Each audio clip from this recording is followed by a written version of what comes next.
Earlier this week, during his State of the Union address, Donald Trump reiterated his intentions to pull U.S. troops out of Syria. And it's sparked some controversy. There are people in the United States who seem to think it's important that we continue to destroy Syria. I'm not one of those people. I am joined this morning by Syrian Girl, and she's connecting with us from the opposite side of the earth. So we're just working out some of the technical issues while Syrian Girl gets her sound going. Many people are going to have seen Syrian Girl before. She's been on InfoWars, she's been on We Are Change, and she's been the voice for the people of Syria on a lot of different independent media outlets. You can follow her on Twitter. She is at Partisan Girl, and she's tweeting about geopolitics and what is going on in Syria. Her insights have been fantastic. You can also support Syrian Girl by going to patreon.com/Syrian Girl. How are we doing? I don't hear you still. I don't know what we can do about that. Can you hear me, Syrian Girl? Okay, so hopefully we can get her sound on very soon. I think a lot of people have questions about what we can expect from this announced pullout from the conflict in Syria. Obviously, a lot of turmoil there. Conflict between the United States and Russia is a grave concern. We may recall that during the presidential debates, Donald Trump was basically completely opposed to Hillary Clinton's view in Syria. Hillary Clinton spoke about implementing a no-fly zone, and that was a very kind of palatable, politically correct explanation for the benefit of the American people, coming from Hillary Clinton at a time where she really wanted to dig in and lie to us to get people to vote for her. Of course, declaring a no-fly zone in any country other than, I see you, but I don't hear you. No audio. No audio. Okay, one more try.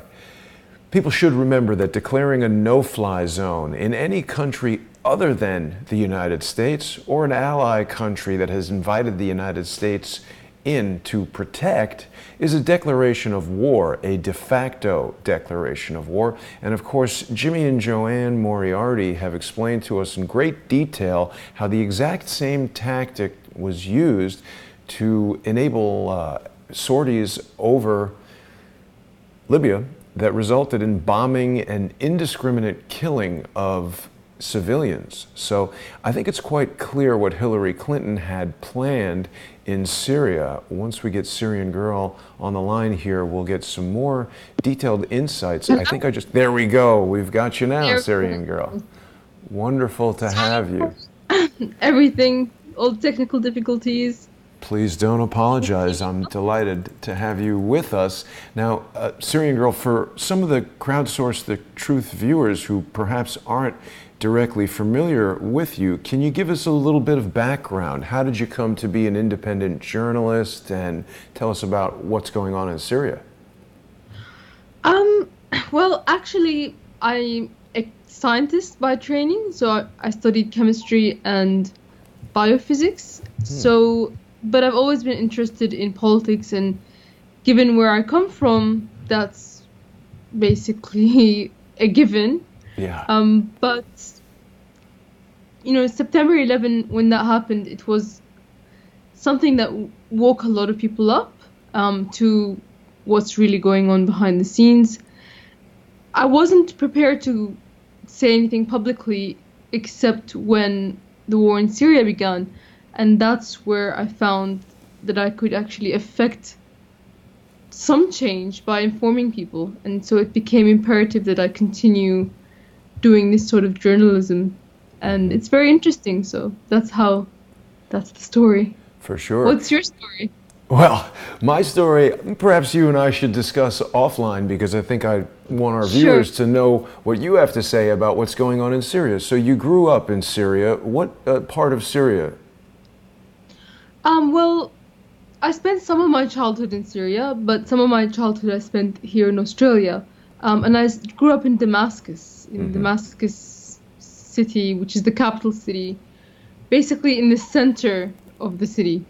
I did go back there every couple of years. I would go back and visit my family. So it was really one of the best times of my life, I have to say. Like the lifestyle, family, nobody sleeps. It's on, all day, every day, till midnight and after. Wow. Whereas Australia is very much at 5 p.m. everything shuts down, very quiet. I'm sure New York is a lot like Syria. In some ways, I would agree for sure. So, Syrian Girl, one of the problems I think people in the United States have is that so few people have traveled to Syria, have been to Syria, have firsthand experience, and all most people here really know is what they've heard on the news, which is that Bashar Assad is a terrible guy who's gassing his own people and doing all kinds of things. And that's when I first became aware of you, and it makes sense now, your background as a scientist. You spoke in some detail about how that gas attack, from a chemical standpoint and just from a political standpoint, was obviously fake, right? Well, here's the interesting thing that people aren't aware of. The first gas attack that most people think of is the one that happened in Damascus in August 2013. But there was actually a gas attack that happened in March of 2013 that was in Aleppo. And it was an attack on a government-held area, and civilians and soldiers were killed in that attack. That was the first chemical attack in Syria. And the Syrian government actually requested the presence of the OPCW for them to come in and investigate that attack. And on the day of the OPCW's arrival, that's when the second gas attack happened in Damascus. Wow. So whoever was behind that gas attack, they waited until the moment that the OPCW arrived in Damascus to conduct it. And wow. It stands to reason, why would Assad, who asked the OPCW to be there, choose that day of all days to conduct such an attack? It boggles the mind. And in fact, there were so many people questioning it, including Axel Selstrom, which was the head of the OPCW team in Damascus at the time. He noted that, this is a very odd timing for this attack to happen, such that the mainstream media had to come up with a story about why something so odd would happen. And their story was, Assad wasn't behind it. It was his brother who was trying to do a coup against him in order to make him look bad. He was probably the one behind it, and it's going to be a coup. Of course, there was no coup. His brother Maher is still, part of the army. Nothing happened. So all of that was just, a throwaway line that they threw at people who might be questioning the logic behind, this official story of the chemical attack. And I should correct myself. I'm sorry. It's not that it was fake. It's a false flag attributed to someone other than those that actually did it. And for people who might not know, the OPCW is the Organization for the Prohibition of Chemical Weapons. And longtime viewers of Crowdsource the Truth may recall last year on my trip to New Zealand, I spoke with a former member of the OPCW who told me how this organization was manipulated by John Bolton, who actually went to apply pressure to I forget the guy's name, but the leader at the time was from Brazil.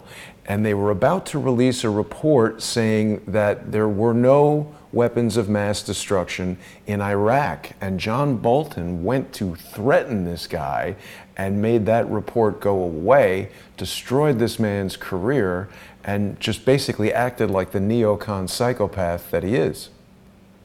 I'm pretty sure I heard that one, and I heard that he threatened his family as well. Yes, that's exactly right. Yes. So I would believe it, because that Bolton is that kind of a very aggressive short man syndrome, Napoleon. I think he's a thing happening. psychopath. Yeah. Yeah. So what's I the don't know general how tall feeling? he is, but he's got that. What's the general feeling in Syria with regard to Bashar Assad? Because when I was growing up in the United States, we heard how terrible Gaddafi is, that he's a terrorist, an evil guy who bombed Pan Am 103. But in fact, when I speak to people who have actually been to Libya and interacted with Libyan people, they say the total opposite is true. Is that what's going on in Syria? Well, he did make Libya, Gaddafi, one of the richest countries in Africa. So Yes. he couldn't have had everyone be against him. I'm sure there were things that some people didn't like. For example, he wanted everyone to have housing, so he allowed people who were renting a house and living in that rental house to then own that house. So the people who were landowners and owned multiple houses, they were obviously against Gaddafi for that reason. So there's good and bad in it. It's complicated. With Syria, Bashar came in and everyone saw him as a reformer. He was there opening up lots of political changes. People were able to talk more freely. We had the internet. Even Coca-Cola was allowed. KFC was coming. American companies, the economy was opening up as well as politically, but in some ways, it was reforms that were happening too fast in some areas and maybe too slow in others. Too fast in the sense that the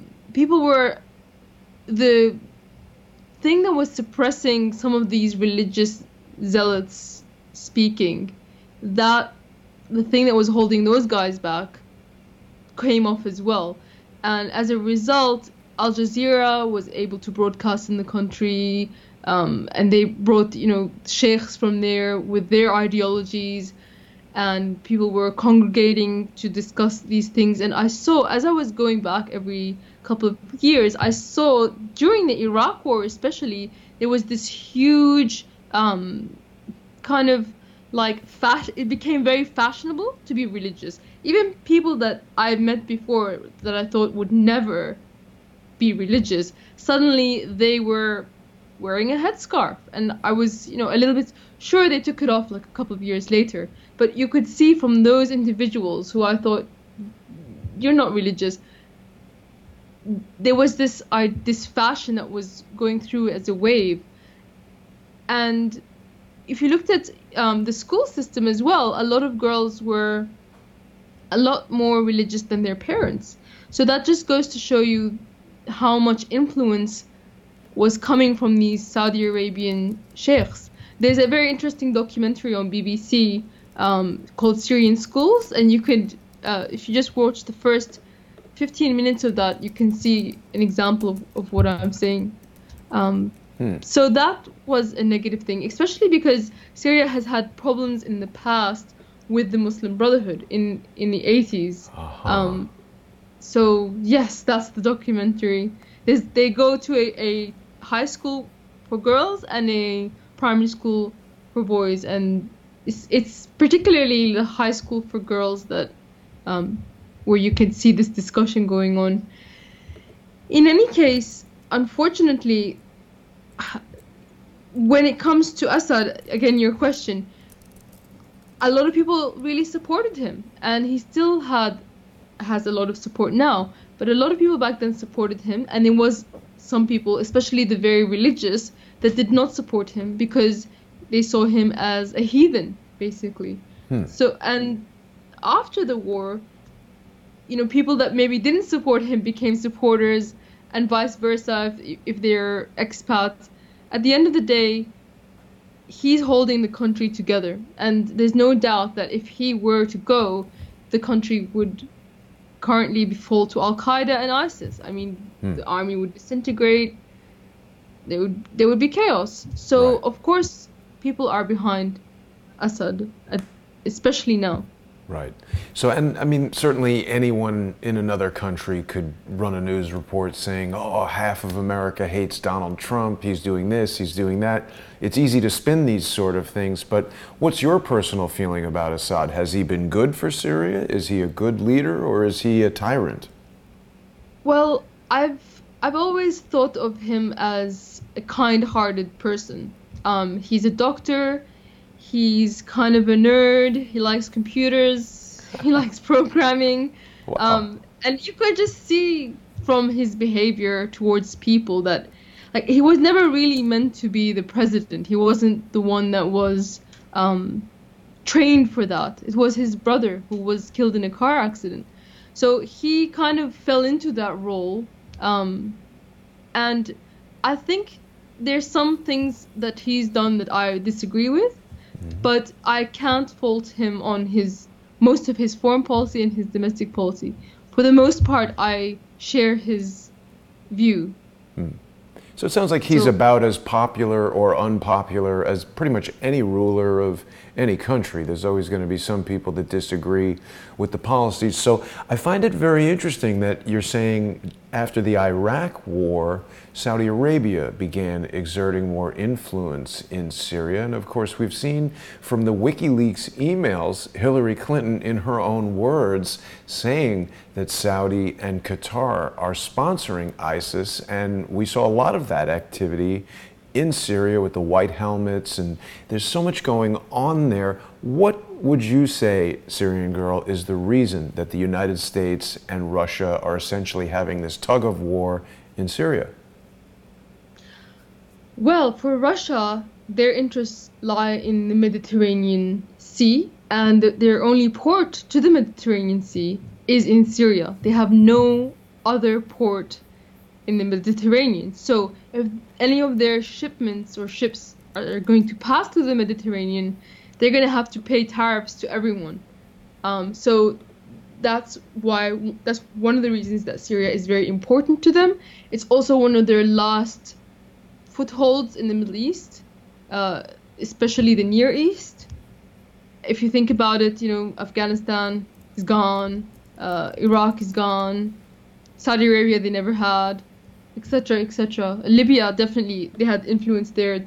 That's gone. So I think the third reason would be that Syria is actually very close to the Caucasus. It's like a stone's throw away from the Russian Caucasus.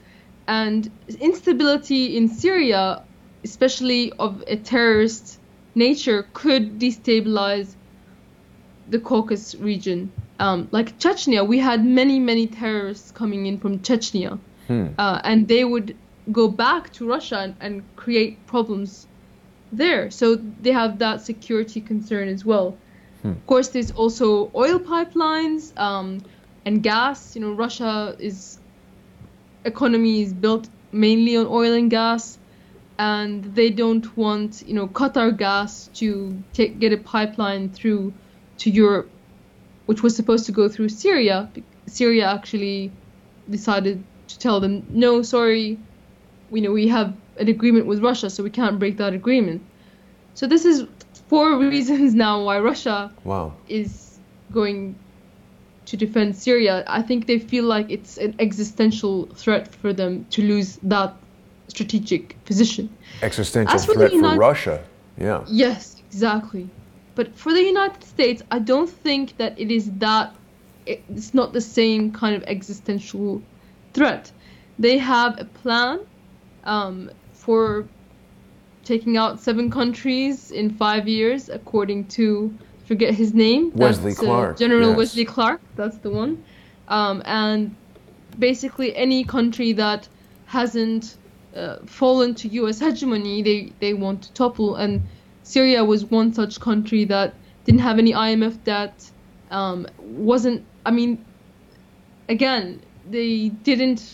they opened up the economy to some degree, but not completely, not to the degree that the U.S. wanted them to open up the economy. It was very limited. Also, they maintained chemical weapons, and for this reason, in 2004, right after the Iraq War, the US actually went to Gaddafi and Assad, and they told them both, hey, why don't you get rid of your chemical weapons or you're going to end up like Iraq? Gaddafi actually agreed, and he said, fine, I'll get rid of them. Assad said, well, why don't we put a document out to the United Nations to rid the entire Middle East of chemical weapons and any weapon of mass destruction. Of course, the US actually vetoed that proposal at the United Nations. So because of those things, they had this plan, and they want to, since 2006, they've drawn up these maps where they want to redraw the Middle East. They want to create different states and statelets that will be divided and conquered forever. I mean, they wanted to cut up Syria into 5 different states. Right. So, of course, also, finally, creating like a sectarian divide, creating a religious state inside Syria. In the Clinton emails, it shows, this would threaten Iran, and it would create like a Shia-Sunni rivalry or an Arab-Kurd rivalry that would last for a long time, and then they would just concentrate on each other, and it's easy to control a divided people.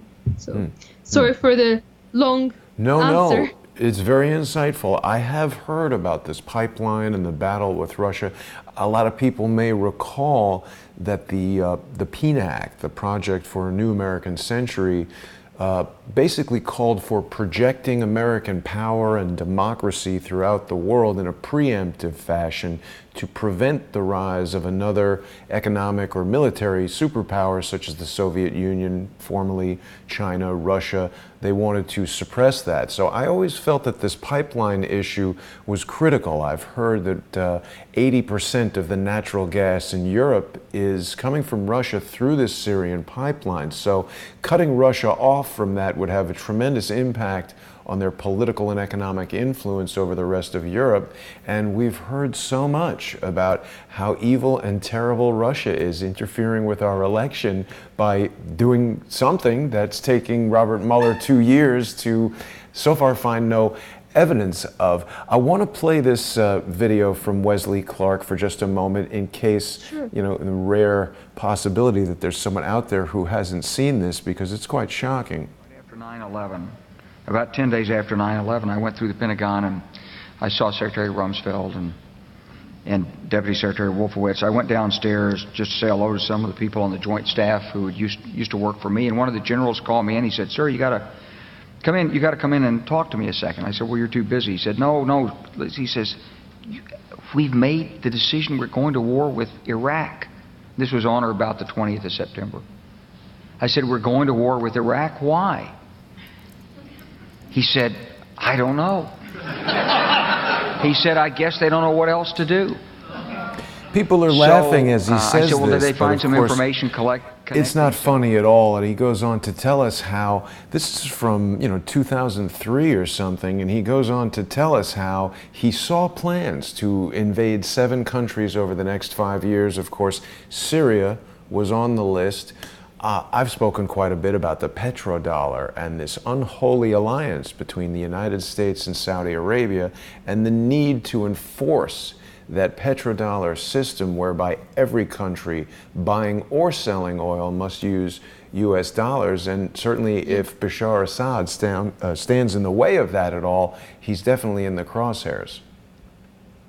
Absolutely. I mean, Syria doesn't have that much oil and gas, but it is in a very strategic location, which allows pipelines to go. It's like a gateway to Europe, basically, and Turkey from the Middle East.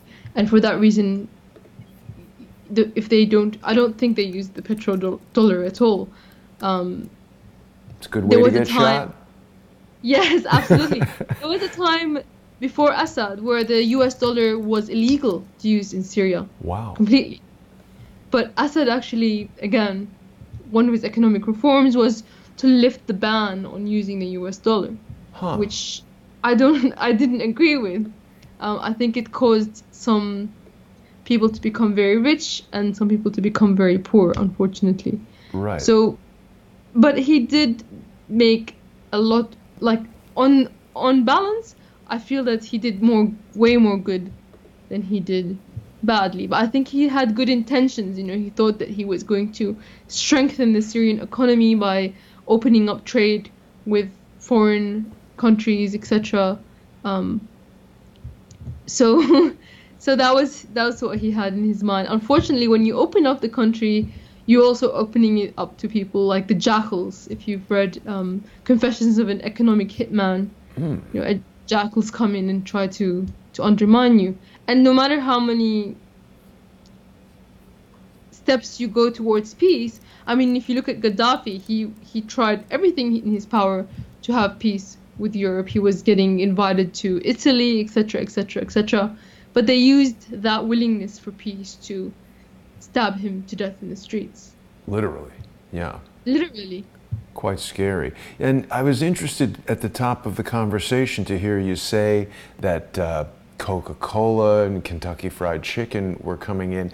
On some level, that may seem like progress, economic progress, but again, it seems like corporate infiltration into a country that, it might be pretty bad news. So are people getting fat eating Kentucky Fried Chicken there in Damascus now?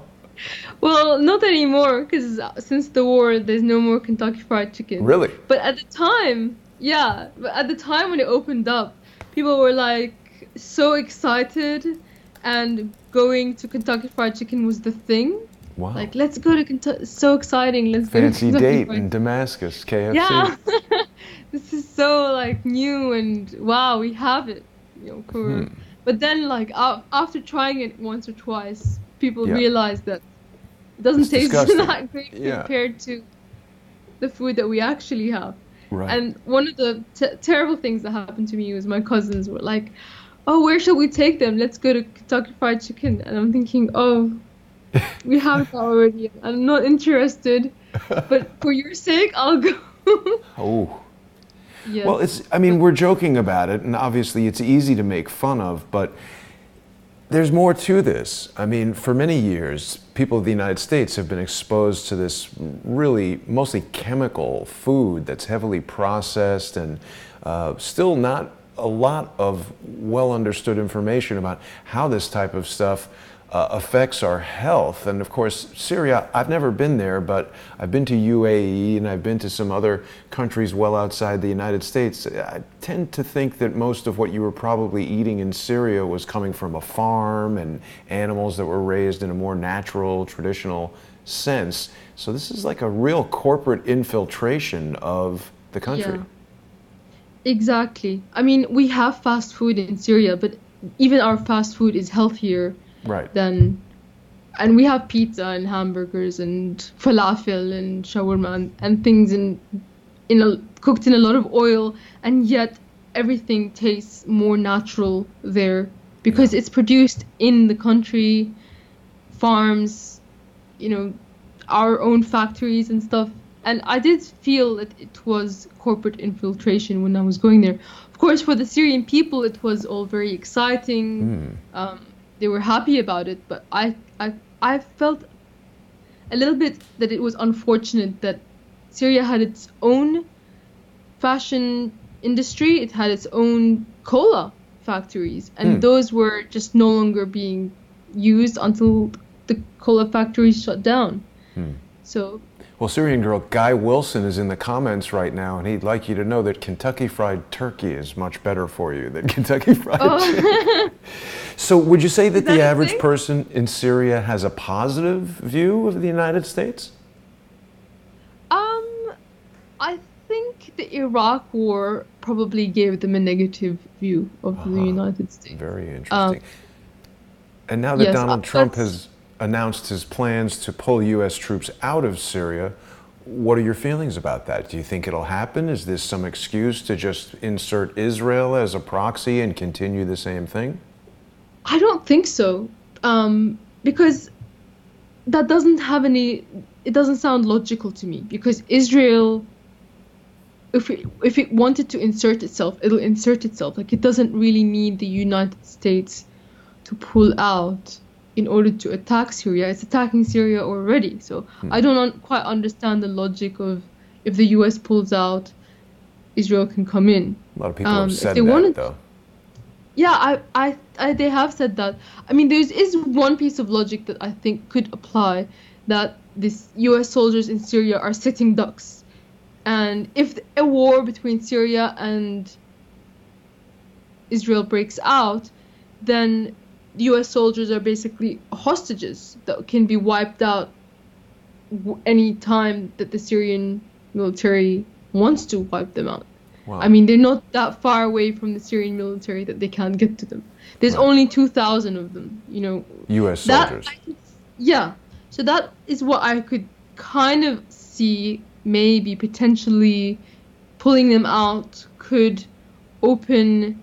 It's like saving the hostages, maybe, but I don't think so. I think if Israel wanted to attack, as in with an invading force, they would, but I think it would be worse than Lebanon 2006 by probably 100 million times worse. So I don't see another that factor.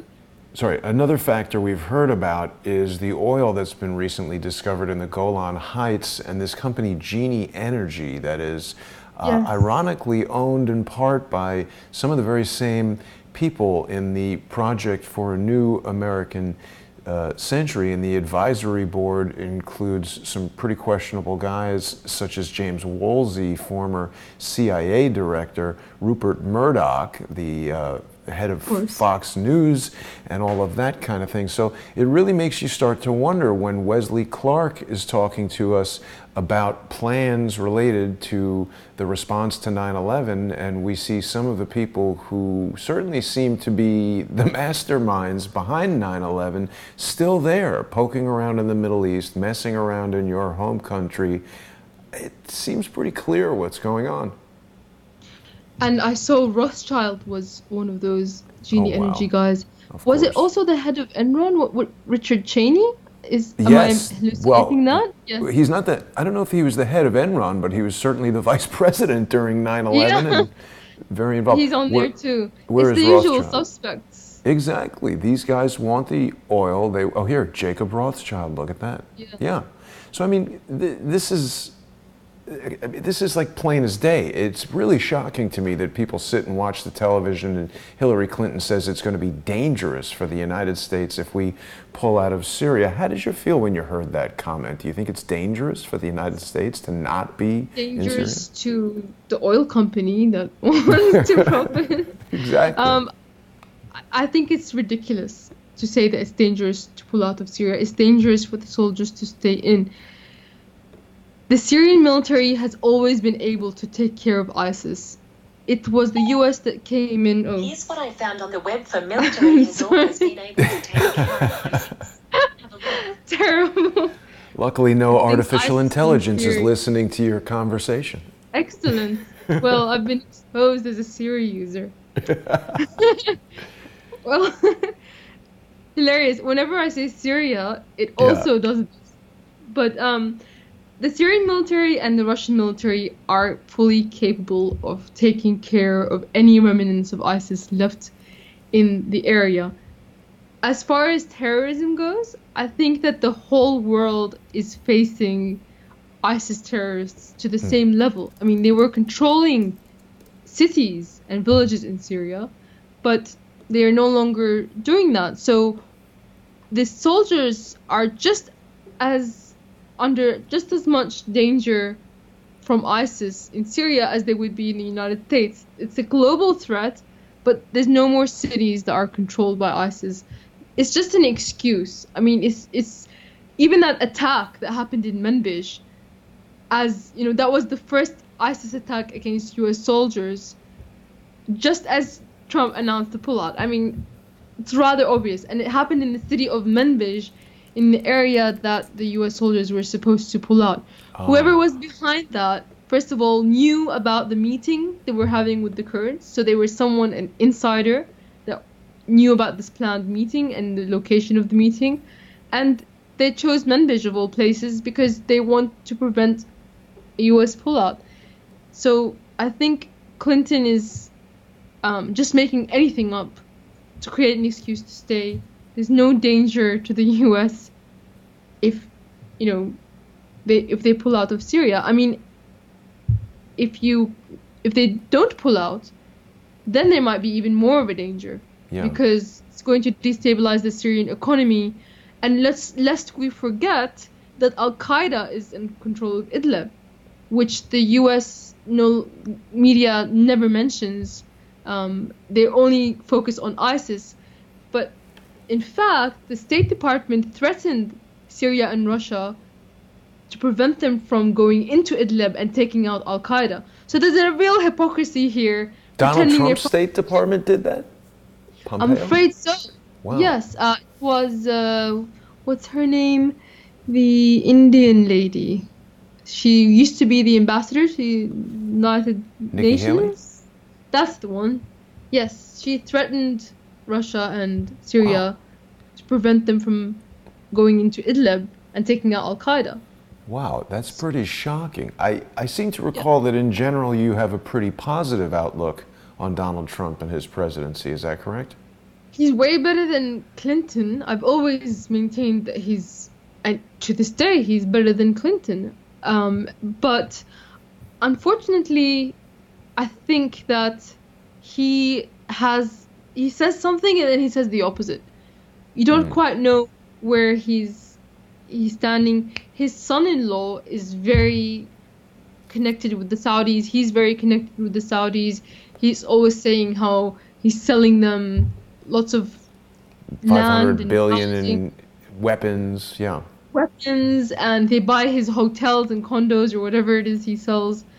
So he's invested in that. But at the same time, in his book, he said that Saudi Arabia was the main, funder of terrorism, and during his election campaign, he also said that. So there's a bit of hypocrisy there. But the good thing about him is he says things that we all know, and he admits them. And Clinton has only ever done that once, when she admitted that the U.S. was behind Al-Qaeda in Afghanistan. Well, but she did that in an email that she didn't expect us all to see, not a book. She did it once in front of people on camera. She said, the people we armed are the ones we are fighting now. Oh, that must have been a Freudian slip. It was. Nevertheless, I think that unfortunately Trump did attack Syria, and his administration is preventing the Syrian army from going in. Like, they have been threatening Syria in the defense of Al-Qaeda. So the idea that somehow the US is fighting terrorism in Syria, that's still not true, even under Trump. I'm sorry to have to break it to you guys. I don't think even if he wanted to, he doesn't have. It seems to me that the presidency is not a position of that much power. There's too much influence around him. He can't change that much. Maybe. I think you're right. I think a lot of people are realizing that. And frankly, this may be one of the most important things Donald Trump's presidency has done for the people of the United States, is to reveal that fact. Because I agree with you, it was very troubling and confusing when Donald Trump sent those missiles in after what seemed like an obvious false flag. So it brings me back to the initial question that is the title of the show today. What do you think is next? Will Donald Trump pull out, and will that be of benefit to Syria and the United States? I think strategically it's going to be impossible for the United States to stay in Syria. Even if people like Bolton and the others, I forget their names, there's many of them, even if they desperately want to stay, strategically it's going to become increasingly more difficult for them. And Trump can see that. And he can see that the people that voted for him don't want soldiers to stay in. So he may as well do it now while he's the president, rather than, let it happen later. Because why is it going to be difficult for the US to stay? Multiple reasons. First and foremost is Turkey. Turkey, just before Trump said he would pull out, Erdogan got on the phone with Trump and he said, look, we're going to go in and we're going to attack the Kurdish YPG because they are directly connected with the PKK. The PKK is the terrorist organization listed as a terrorist organization by Turkey, the US, and Syria.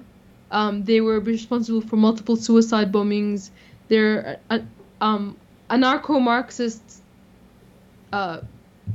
group that are pushing for a Kurdistan. So the YPG, which the US is arming and backing, is directly connected to those guys. And in fact, the leader of both groups is Öcalan, which is recognized as a terrorist by the United States. And the YPG, once they defeated ISIS in Raqqa, they put a huge poster banner of Öcalan's face in the center of Raqqa Square, which was a huge embarrassment for the United States, but it revealed something that we all knew all along, that the US is, again, funding the same people that it says are terrorists in the form of these Kurdish groups. And Turkey took that as a big insult, because Turkey, of course, is a part of NATO, and it's supposed to be an ally of the United States. Right. So Erdogan actually told Trump, look, we're going to go in and we're going to attack the YPG. Because there was already previously, like in the previous following weeks, there was skirmishes happening between Turkish soldiers and the YPG, and they were killing each other. And he said, we're going to invade, and if American soldiers are in the way, so be it. Wow. So, and imagine there's a scenario where Americans and Turkish soldiers are shooting at each other, and they're both supposed to be part of NATO. NATO would break apart. I mean, the idea of that is the driving force behind I think one of the major driving forces behind the US pulling out. Secondly, their stay there is illegal. They don't have a UN mandate. The reason for them to stay is becoming non-existent. Their excuse, that is. And there's internal problems. The area that they control, even though they're calling it Rojava or Kurdistan or whatever, the majority of people there aren't actually Kurdish. Kurds are a plurality in that area, which means they are some of the biggest minorities there. But actually, if you add up the Assyrians, the Turkmens, and the Arabs together, they are more than the Kurds in that area. And there's already tensions building because people there do not want to live under a Kurdish state because they're not Kurdish. They don't want that ideology pushed onto them. And actually, the Assyrian Christians in Qamishli have been protesting this Kurdish agenda. And the problem is that, for example, Qamishli is a city which has been called Qamishli for a very long time, but this Kurdish agenda is Kurdifying a lot of these cities. Like they're calling it Qamishlo. Kobane used to be called Ain al-Arab, but they're applying Kurdish names to cities that were never Kurdish, and it's really getting on the nerves of people that live there. There's also accusations of genocide committed against a lot of Assyrian and Arab villages by the YPG, who would go in and ransack houses, and they actually instituted a law that said that anyone that leaves their house, even if they're running from ISIS, their house is forfeit, and the YPG can control it. And that's one of the things that is, driving other ethnicities out. And so it's very difficult for the US to maintain power there. It might just be slipped away from them, from under them, because it's not a reliable force to maintain that. The Kurdish YPG is not able to maintain power over those areas, especially without the US being there. But even with the US being there, it might not be possible. So that's the second reason. Third reason, even if Turkey doesn't come in, even if there isn't problems internally that pushes them out, including the fact that it's illegal, even if they supposedly don't care about the fact that they're illegally in Syria breaking international law, at the end of the day, the Syrian military is a threat. Eventually, Syria is going to want to get its oil fields back, which is the US is occupying. And 2,000 soldiers is not going to hold back 200,000 Syrian soldiers. Syria has been biding its time. They've been waiting for... They don't want to create a reason for the US to stay. They don't want to create a bigger fight. So they've been waiting things out and hoping that the US will leave on its own. But if it doesn't, then things are not going to stay this peaceful. So I think Trump realizes that their position is very unstable. And that's probably the reason for his pullout. And anyone that wants US troops to stay in longer, there's either they are so foolish and extremely war hawk that they're willing to put these people's lives at risk no matter what the consequences, or they want to bide their time because they would rather Turkey occupy that area than the Syrian army. Right. Even if it means Turkey will slaughter the Kurdish allies that they've been arming. They would still rather Turkey than Syria, because if you think about it, if Syria goes in, then they basically any gain they've made against the Syrian state goes out the window. And someone we've heard quite a lot about here in the United States with regard to Turkey is General Michael Flynn, and he is being charged with failing to register under the FARA Act as a foreign agent. And that was for work that he did in Turkey. And of course, most people will recall that General Flynn was one of the first members of Donald Trump's cabinet to be removed unceremoniously and pursued by Robert Mueller, who, once again, we're talking about 9/11, the man who was appointed FBI director just 1 week before that world-changing event occurred.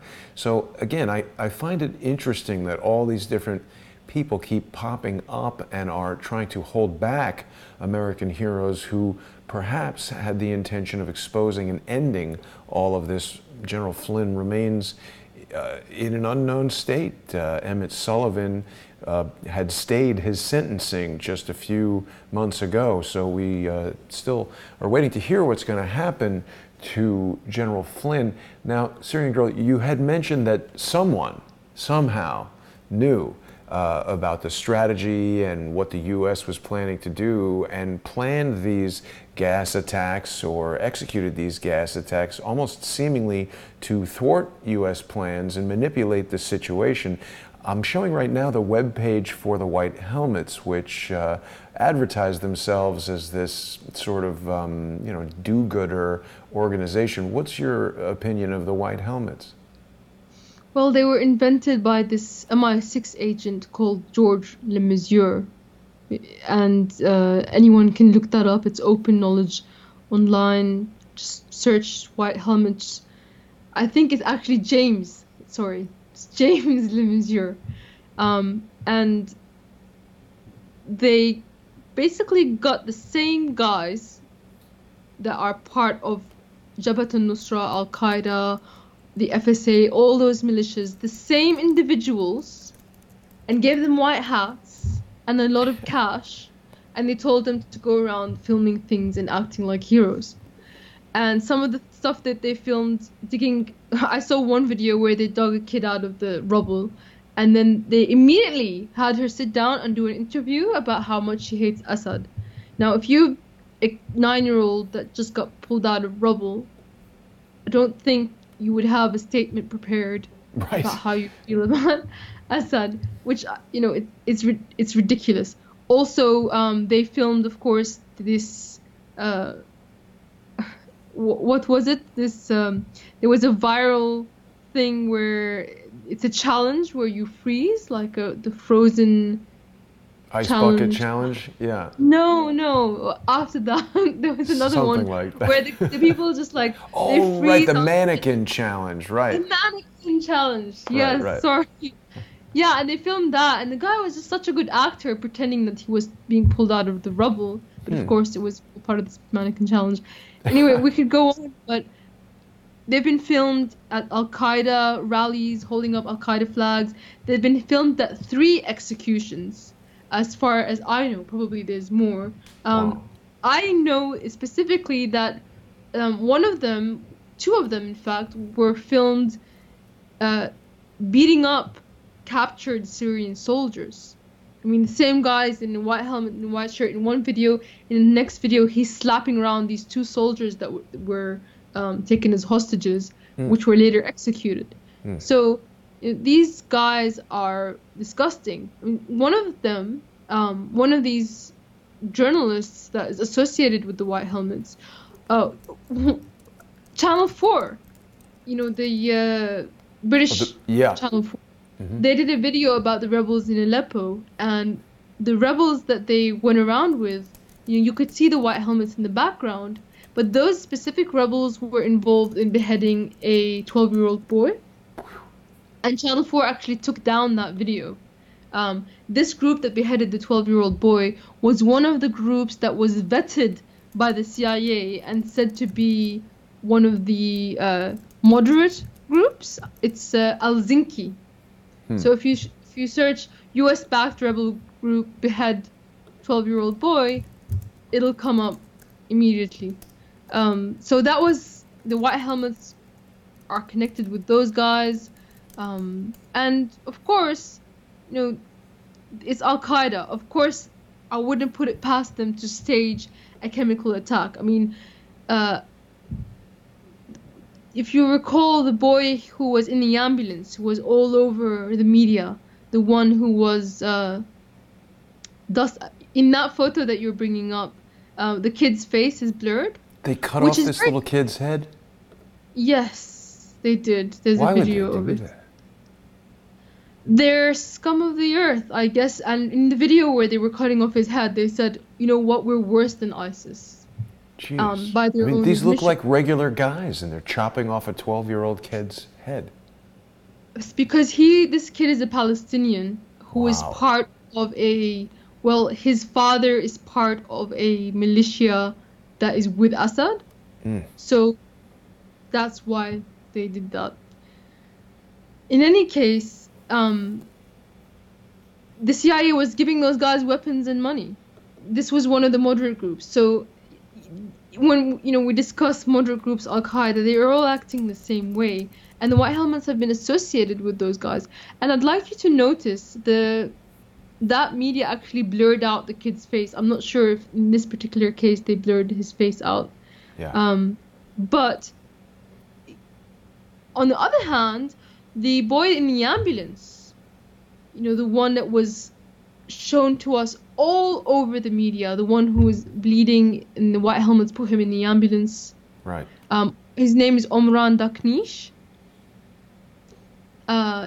We were allowed to see his face. We were allowed to have sympathy for him because supposedly Assad bombed his house. However, 6 months later, the kid's seen alive with his father.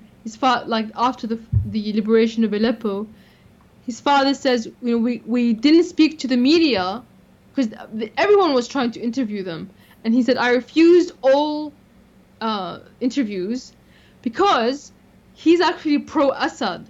And the rebels actually targeted his house because they knew he was pro-Assad. So they knew that they were going to use his children as a prop. And they don't care about these people. And that's why they're more than willing to gas them if it helps give the US an excuse to stay or to bomb the Syrian military. Wow. So Omran Daknish, the CNN journalist that cried over him, she wasn't really interested in his story after it came out that his family was actually pro-Assad. Wow. And you can see that the only interview his family's ever done was saying that we didn't like the rebels we were living under. And I'm sure that wasn't really all over your media. Well, we heard a lot about moderate rebels from Barack Obama and other dopes. There's this famous picture of, speaking of dopes, John McCain with these Free Syrian Army. Who are these individuals, Syrian Girl? And what do we think about this photo of John McCain? I think that the biggest terrorist in this photo is John McCain. Exactly. But as far as I understand, the guy to his left, not the one with the mustache, but the one with the beard, was involved in a kidnapping, in a hostage incident. And it was a big embarrassment, and McCain had to come out and say, I had no idea that he was involved in this kidnapping of this journalist. So and I certainly know John that McCain would never lie, right? no, Songbird. I mean, you know, are we allowed to speak ill of the dead? I Yes. think in this case we are. Yes. Yes. Yeah. He's a terrible guy, John McCain, and it's terrible what's going on there in Syria. I, again, have never been there, but it sounds, you speak of it like so many people do their homelands. Obviously, you've got a great love for it. It's really awful what's been going on there. I want to remind our viewers who are watching that you can support Syrian Girl by going to patreon.com/Syrian Girl, and she's producing videos. Are you still producing new videos? I am. I'm sorry that there's a slow stream coming out. I have plans for many, many more. Unfortunately, I am also doing my PhD at the same time. Well, that's fortunate, not unfortunate. What are you going for your PhD in? Just chemistry. Just the chemistry, theoretical chemistry, computational. Wow. So Well, I'm not in the lab. Sorry? Which is also, I'm not in the lab. I'm in front of a computer, which is where I like to be. That's but interesting. it's difficult to juggle them, and I am though planning for a lot more videos. Hopefully, once I finish, I'll be able to do this full time. Yeah, and perhaps next time I speak with you, I'll have to call you Dr. Syrian Girl. Oh, that's the dream. So what will Maybe you not do the with next your time I speak to you. what will you do with your PhD in chemistry once you've completed it? I'd like to teach, maybe at university level. But I think I will probably put that on the back burner and focus more on politics, because I like to finish what I started, even if I'm not going to pursue that as a career. But it will be there. You know, I don't like this woman, but the Chancellor of Germany was also a theoretical chemist, a quantum chemist. She studied the same things I'm studying. Wow. So she obviously got her degree but put it on the back burner. What's her name again? Angela Merkel. Yes, Angela Merkel. I guess she found, globalism to be a more important use of her time than chemistry. I suppose so. Yeah. I suppose so.